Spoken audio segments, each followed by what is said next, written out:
Good morning. How are we doing today? My name is James Sweeney, aka SplitSuit. Welcome back to another video. And today we're going to run through the floating section of the Postflop workbook. We're going to go through page 153 together. And without further ado, let's jump right into it. Alright, so let's start with the prompt up above. We're playing a 5-10 cash game. They open, raise to 30, you call from the cutoff, and everyone else folds.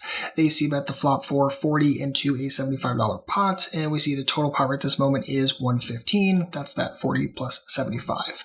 So the way this is set up is we're going to do two different questions. So the first one is the turn pairs the middle card, so 8 of hearts, and the second one we're going to do it on a different turn card, and we have some general frequencies that are given right here. So we think they're going to barrel the 8 of hearts 40% of the time.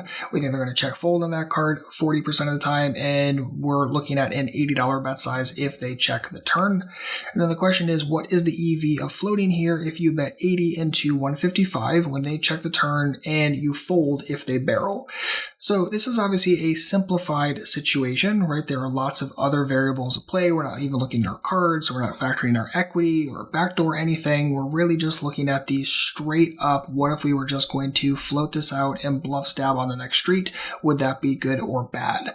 So let's run this first one out together. We use the floating simplified spreadsheet and show you where all the numbers go so that we can get this EV very, very easily and quickly. All right, so let's start by adding in all of the information. So current pot size on the flop is what, 115? See that right up here, and this is before you call.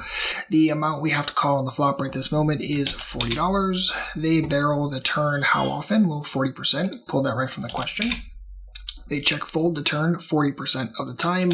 And just for the record, the way this is set up is we're thinking about this from 3 different branches that they could do on the turn, right? So if we call, we think there is one branch where they barrel, there's another branch where they check fold, and then there's another branch where they check continue.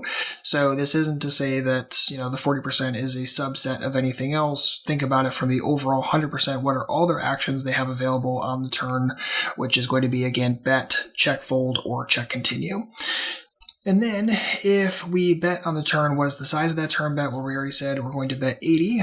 And there's a little proofer over here just to make sure you have everything right. So 80 into a 155 pot, which is exactly what we see in the question. So good.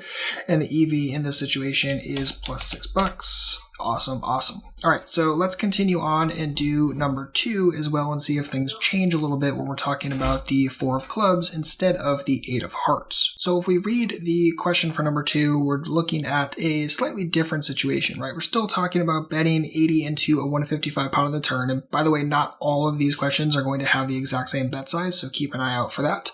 But we do notice some slightly different frequencies here. We see a higher barrel frequency on that card, and we see a lower check fold percentage on that card as well. So we're going to factor those numbers in. Most of these things are going to be the same, right? Because we're still talking about the same pot size on the flop. We're still talking about the same amount we have to call on the flop, but we're looking at different frequencies right here. The bet size is the same, 80. So let's just plug these things in. So 50% chance, or 50% frequency of their barreling, 30% that they check fold to turn, and we notice ultimately this gives us a negative $10 EV float given the variables that we have in play.